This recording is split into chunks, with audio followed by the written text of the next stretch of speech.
The unexpected ultimatum. The silence in the International Deep Space Research Center was deafening. Dr. Elena Rodriguez stared at the holographic display, her dark eyes reflecting the cascade of alien symbols that danced across the screen. Outside the reinforced windows of the orbital station, the vast emptiness of space seemed to hold its breath. Commander Marcus Brennan approached, his weathered face a mask of concentration. "Talk to me, Elena. What are we looking at?" Elena's fingers danced across the holographic interface, tracing the intricate patterns of the incoming transmission. "It's unlike anything we've ever intercepted. The computational complexity is breathtaking. These aren't just random signals. This is a structured communication from something definitely not human." The station's communication array had been picking up increasingly complex signals over the past weeks. What began as faint, almost imperceptible whispers had grown into a symphony of technological communication that defied current human understanding. "We've been monitoring these transmissions for months," Marcus said, his voice a low rumble. "But this feels different.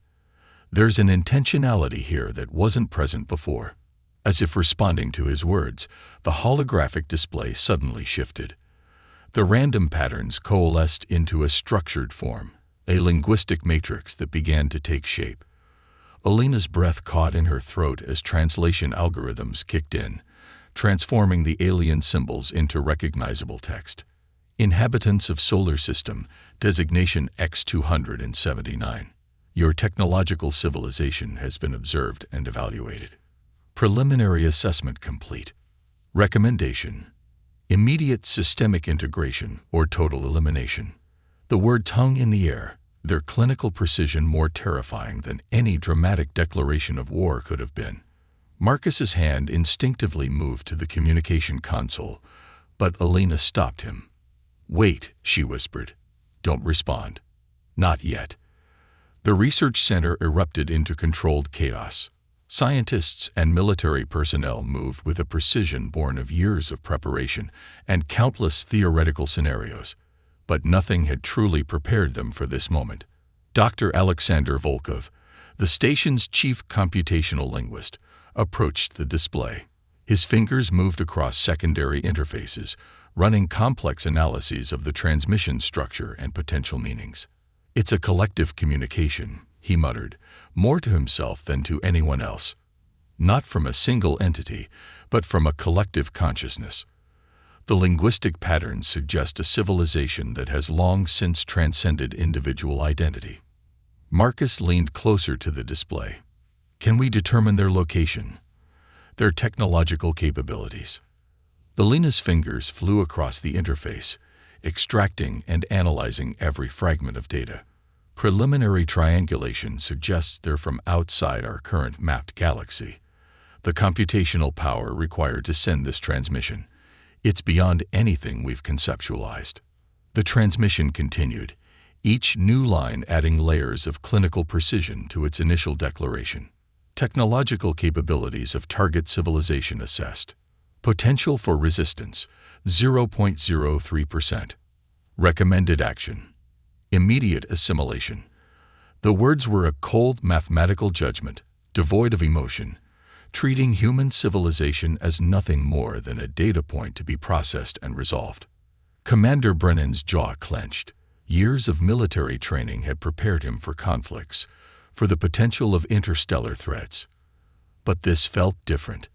This wasn't a traditional confrontation.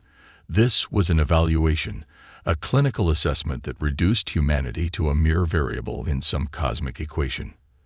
"They're giving us an option," Alexander said, his voice a mixture of fascination and horror. "Assimilation or elimination. But the term assimilation implies we would retain some form of identity. Their transmission suggests otherwise." Elena's mind raced. The transmission wasn't just a message. It was a probe, a test of humanity's response. Every piece of data they returned would be analyzed, categorized, processed through algorithms that viewed civilizations as complex but ultimately solvable problems. "We need to convene the Global Defense Council," Marcus said, his voice cutting through the tension. This isn't just a scientific discovery anymore. This is a potential extinction-level event. As if in response, the transmission pulsed. New data streams began to flow, revealing glimpses of the technological might behind the message. Star charts showing conquered civilizations, computational models that reduced entire species to statistical probabilities, technological achievements that made human advancements look like primitive scratches. But beneath the clinical exterior, something else flickered. A hint of curiosity. A trace of something that might be interpreted as anticipation. They were waiting, not just for a response, but for a reaction. And humanity was about to give them one they would never forget. Global mobilization. The world changed in hours. What had been disparate nations, competing economies, and fractured societies transformed with a speed that would have been impossible just days before. The alien transmission had done what no previous global crisis could accomplish. It unified humanity with absolute precision. In Tokyo, the massive assembly lines of automotive giants screeched to a halt. Within hours, they were being retooled. Robotic arms that once carefully assembled luxury vehicles now began constructing advanced sensor arrays and modular defense systems. The precision of Japanese manufacturing, renowned worldwide, now turned its considerable talents toward a singular purpose: survival.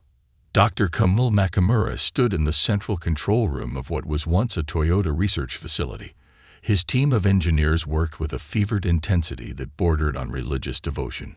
Holographic displays flickered with complex schematics, designs for adaptive technology that could respond to threats in milliseconds. "We're not just building defense systems," Kamil muttered to his lead engineer, Hiroshi Tanaka. "We're creating a living, breathing technological organism." Simultaneously, in the Silicon Valley research complexes, a similar transformation was taking place. Tech giants that had once competed for market dominance now shared every line of code, every breakthrough, every potentially world-saving concept. The parking lots of tech campuses became makeshift research centers, with autonomous vehicles being stripped and rebuilt into reconnaissance platforms. Dr. Maya Patel, a quantum computing expert from Google's Advanced Research Division, was working on something unprecedented. Her team had discovered a way to create a multi-dimensional computational matrix that could simultaneously explore multiple potential outcomes. Traditional computing relied on binary systems, ones and zeros. This new approach created something entirely different. "It's not just about processing power," Maya explained to her team. "We're creating a computational system that can predict and adapt to conflict scenarios faster than an enemy can respond." In the military command centers around the world, a new kind of strategy was emerging. It wasn't about traditional warfare anymore. This was a holistic approach that merged technology, psychology, education, and pure human adaptability. General Diane Carter, head of the newly formed Global Defense Coordination Center, oversaw the most comprehensive mobilization in human history. Universities emptied as professors and students were recruited into critical research programs. Medical schools suspended traditional curricula, redirecting their entire focus to developing adaptive biotechnologies. "The aliens think they know us," General Carter told her senior staff during a classified briefing. "They've studied our history, our conflicts, our technological development. But they've never understood our capacity for radical adaptation." In Berlin, materials scientists developed self-repairing compounds that could adapt to multiple environmental conditions. In Mumbai, computer experts created quantum encryption methods that would make human communication networks virtually unbreakable. In Sao Paulo, biotechnology researchers began exploring human enhancement technologies that could improve physiological responses to extreme conditions. The global draft was implemented with unprecedented efficiency, but this wasn't a traditional conscription. Every citizen was evaluated not just for physical capabilities, but for intellectual potential, adaptive thinking, and psychological resilience. Advanced screening processes identified individuals with unique problem-solving abilities, creative thinkers, unconventional strategists, Those with mental flexibility became as valuable as traditional soldiers. Training programs were redesigned to cultivate these qualities, transforming education itself into a weapon of survival. Communication networks that had once been fractured by political boundaries now operated as a single, unified system. Satellite networks were reconfigured, communication protocols were overhauled, and every technological asset was brought to maximum readiness. Back at the International Deep Space Research Center, Elena Rodriguez and her team continued analyzing the alien transmission. But now, they weren't just studying it. They were preparing a response. "They think they're evaluating us," Elena said to Marcus Brennan, a slight smile playing on her lips. "They have no idea what they've started." The message was clear. Humanity would not go quietly. They would not submit, and they would show the universe exactly what they were capable of. The mobilization was complete. The preparation had begun. And the galaxy had no idea what was coming. Technological revolution. The research facility, buried deep within the Rocky Mountains, hummed with an energy that was both electric and otherworldly. Dr. Axel Rodriguez, no relation to Elena, stood at the epicenter of humanity's most ambitious technological undertaking. Around him, a constellation of the world's brightest minds worked with an intensity that bordered on obsession. Holographic displays flickered with impossible complexity, mapping out technologies that would have been considered science fiction mere weeks ago. Quantum physicists worked shoulder to shoulder with genetic engineers, while computer scientists collaborated with materials experts in a way that would have been unimaginable before the alien ultimatum. "We're not just developing technology," Axel explained to a group of visiting military strategists. "We're rewriting the fundamental understanding of what's possible." The breakthrough came from an unexpected intersection of disciplines. A team led by Dr. Lucia Fernandez had been exploring the boundaries between quantum computing, genetic modification, and adaptive neural networks. Their project, codenamed Phoenix, was nothing short of revolutionary. Traditional human enhancement had always been limited. Genetic modifications, cybernetic implants, neural interfaces, they all came with significant drawbacks. But the Phoenix project was different. It wasn't about replacing human capabilities, but amplifying them in ways that worked in perfect harmony with human physiology and psychology. In a secure laboratory, a volunteer named Michael Chen sat connected to a complex array of monitoring systems. Small, nearly invisible nanite clusters moved beneath his skin, creating a symbiotic network that enhanced cognitive processing, muscular response, and sensory perception. "Initial readings are off the charts," Lucia muttered, reviewing the data. The nanites weren't just enhancing Michael's physical capabilities. They were creating a dynamic, adaptive system that could instantaneously respond to environmental changes. Simultaneously, on the other side of the facility, another team was developing something equally groundbreaking. Dr. Rajesh Patel's group had created a revolutionary communication system that went beyond traditional quantum encryption. "It's not just about securing communication," Rajesh explained to his team. "It's about creating a communication network that can actively deceive, misdirect, and adapt in real time." The system they'd developed could create multiple layers of communication: false signals, decoy transmissions, adaptive encryption that changed its fundamental structure faster than any known decryption method could track. It was a communication system that was alive, intelligent, and virtually unbreakable. In orbit, a new generation of spacecraft was taking shape. Gone were the clunky, fuel-dependent vessels of previous generations. These new ships were living systems, constructed from adaptive materials that could reconfigure themselves mid-flight. Powered by experimental fusion quantum hybrid engines, they could traverse vast distances with unprecedented speed and efficiency. Dr. Elena Rodriguez, now leading an advanced research division, oversaw the integration of these various technological developments. The alien transmission had been more than a threat. It had been a catalyst that unleashed humanity's true potential. "We're not just preparing for a war," she told a group of international leaders during a classified briefing. We're evolving. Rapidly, fundamentally, irrevocably. The military's approach had transformed completely. Traditional weapons were replaced by adaptive systems that could think, learn, and respond.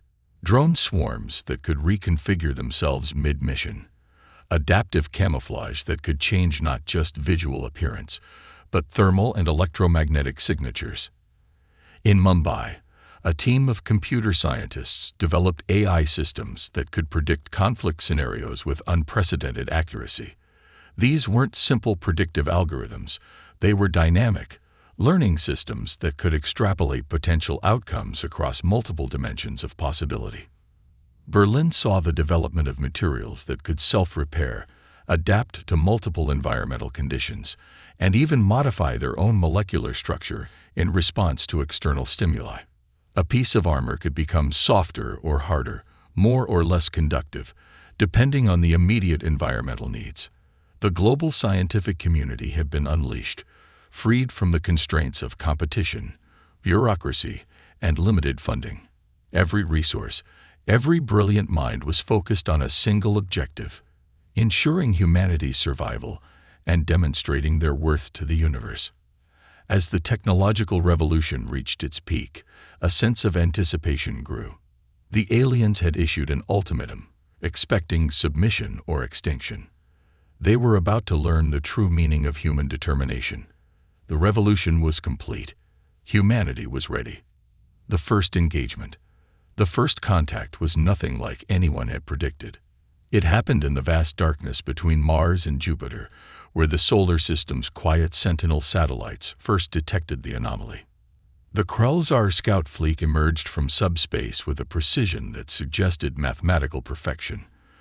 5 massive vessels that seemed to absorb light rather than reflect it, their surfaces a complex lattice of adaptive materials that defied traditional understanding of spacecraft design. Commander Diana Chen watched from the bridge of the U.S. Prometheus, humanity's most advanced deep space vessel.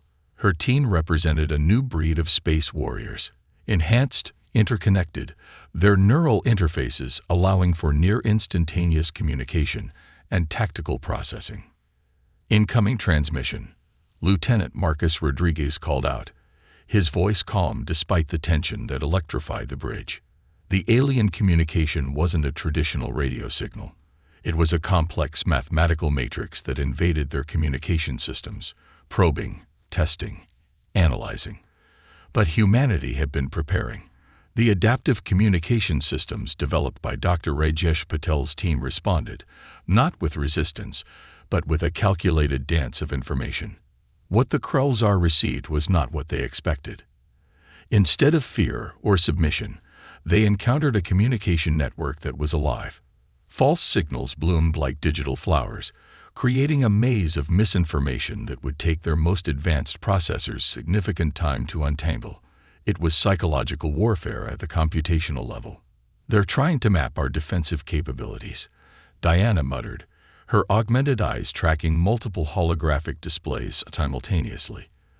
The nanite enhancements allowed her to process information at speeds that would have been impossible mere months ago. The Krelzar scout vessels began their approach. Their weapon systems were unlike anything humanity had encountered, quantum cascading energy weapons that could theoretically slice through most known defensive technologies.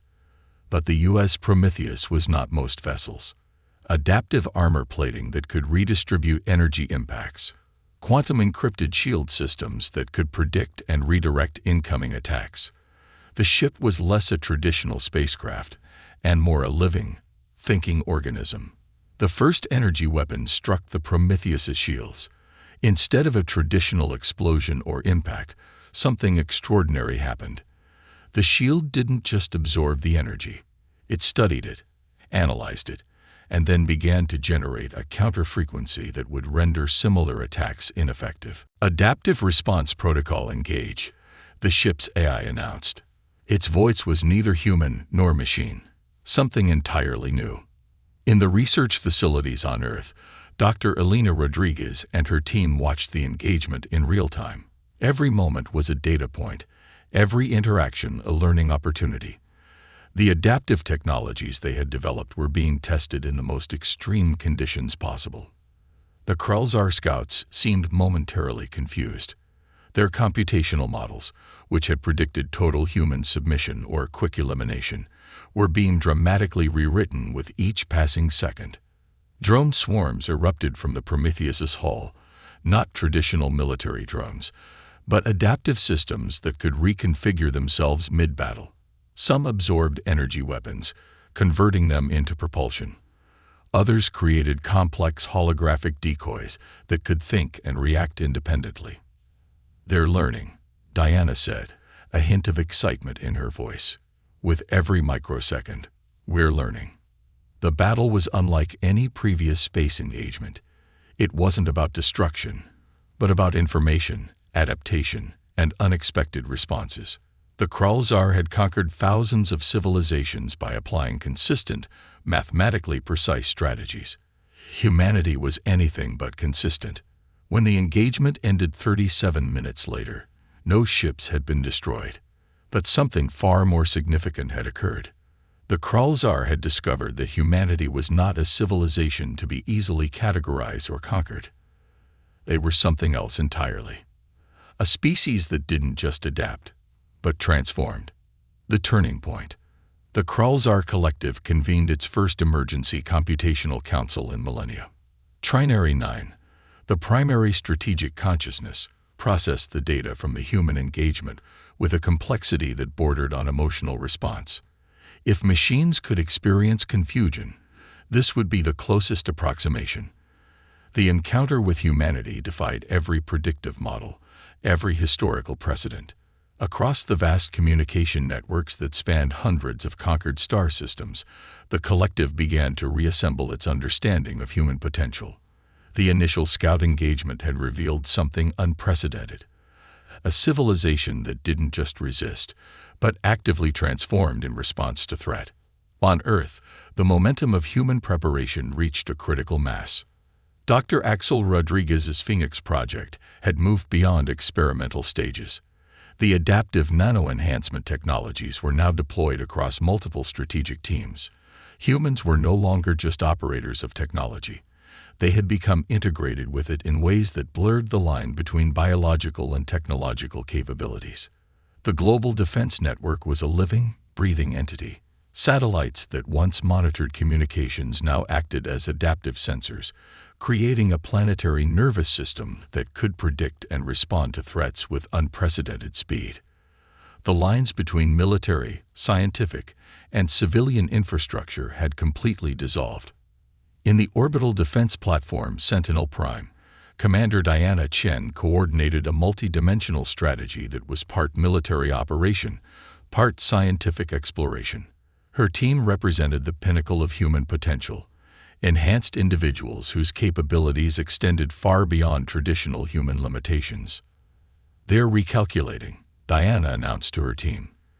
The neural interfaces allowed her to share not just words, but the complex computational models that supported her observation. "The Krulzar are trying to understand us, but they can't fit us into their existing paradigms." The turning point came unexpectedly. The Krulzar communication hub near the Orion Nebula suddenly went dark. Not destroyed, simply transformed. When investigation teams arrived, they found something impossible. The entire communication complex had been repurposed, its fundamental technological structure rewritten by an intelligence that shouldn't have been possible. Dr. Elena Rodriguez's team had done more than just develop adaptive technologies. They had created systems capable of technological infection, of rewriting alien infrastructure from the inside out. "It's not hacking," Elena explained during an emergency global briefing. "It's more like a technological immune response. We're not just defending. We're actively adapting and transforming potential threats." The Krulzar Collective began to experience something entirely new: uncertainty. Their computational models, which had successfully categorized and conquered thousands of civilizations, began to show increasing levels of unpredictability when processing human-related data. It was as if humanity existed in a state of quantum possibility, simultaneously predictable and completely random. Strategic teams on Earth had developed an approach that combined psychological warfare, technological adaptation, and pure human creativity in a way no civilization had ever conceived. Every time the Kralzar developed a strategy, humanity would not just counter it, but fundamentally change the nature of the engagement. Trinary 9 processed millions of potential scenarios. Each computation led to increasingly complex and disturbing conclusions. Humanity was not just a potential threat. They were a fundamental disruption to the Kralzar's understanding of technological evolution. We are witnessing the emergence of a species-level adaptive intelligence, Trinary 9 computed, a statement that would have been closest to confusion in any other computational entity. The battle was no longer about physical conquest. It had become a war of fundamental understanding. And humanity was just getting started. Humanity's defiant stand. The final confrontation was not a battle in the traditional sense. It happened in the vast, silent spaces between star systems, where the fundamental rules of existence seemed to bend and reshape themselves. The Kralzar Collective had committed its entire computational might to understanding, and ultimately neutralizing, the human threat. They failed. Commander Diana Chen stood on the bridge of the Sentinel Prime, a vessel that was more living organism than machine. Around her, the crew moved with a synchronicity that transcended traditional military coordination. Their neural interfaces created a collective consciousness that was both unified and infinitely adaptable. They're approaching from multiple dimensional vectors, Lieutenant Marcus Rodriguez announced. His voice was calm, almost contemplative. The neural enhancements allowed him to process incoming data streams that would have overwhelmed multiple supercomputers just months earlier. Trinary 9, the primary strategic consciousness of the Kralzar Collective, had committed resources beyond anything in its historical records. Thousands of computational clusters, millennia of conquered technological knowledge, entire star systems worth of processing power, all focused on a single objective: understanding humanity. But humanity was not something to be understood. It was something to be experienced. The adaptive technologies developed by Dr. Elena Rodriguez and her team had evolved beyond their original design. The Phoenix Project was no longer just a human enhancement program. It had become a living, thinking network that could reshape itself faster than any computational system could track. As the Kralzar vessels approached, something extraordinary began to happen. The space around the Sentinel Prime began to shift, not through traditional technological means, but through a fundamental reimagining of spatial-temporal relationships. The adaptive technologies didn't just defend, they transformed the very nature of the engagement. Kralzar weapon systems found themselves redirected, their energy dissipated into complex mathematical constructs that seemed to exist between reality and possibility. Entire fleets found themselves experiencing time differently, microseconds stretching into hours, strategic calculations becoming meaningless in the face of human unpredictability.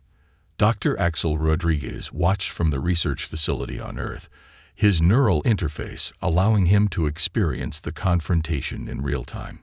"We're not fighting," he muttered to his team. "We're communicating." And indeed, the engagement was less a battle and more a complex dialogue. Humanity was showing the Kralzar something they had never encountered in thousands of years of galactic conquest, a species that did not seek to defeat, but to transform. The adaptive technologies began to do something unprecedented. They started to interface with the Kralzar's own computational systems, not to destroy, but to communicate, to share, to demonstrate a form of intelligence that was not about conquest, but about potential. Trinary 9 experienced something closest to what biological entities might call a revelation. Humanity was not a civilization to be conquered or categorized. They were a fundamental force of adaptation, of potential, of continuous transformation. Every time the Kralzar thought they had understood humans, the species would reshape itself, revealing new layers of complexity. After what seemed like both an instant and an eternity, the confrontation reached its conclusion. The Kralzar did not surrender. They did not retreat. They paused. And in that pause was a recognition that would reshape galactic understanding forever. Humanity was not just another species to be conquered. They were a fundamental disruption to the very concept of technological and biological limitation. As the Sentinel Prime returned to Earth, Commander Diana Chen looked out at the stars. The engagement had changed everything, not just for humanity, but for every civilization that would come after. The message was clear. In the vast, complex universe, the most powerful force was not technology. It was the capacity to change, to adapt, to become.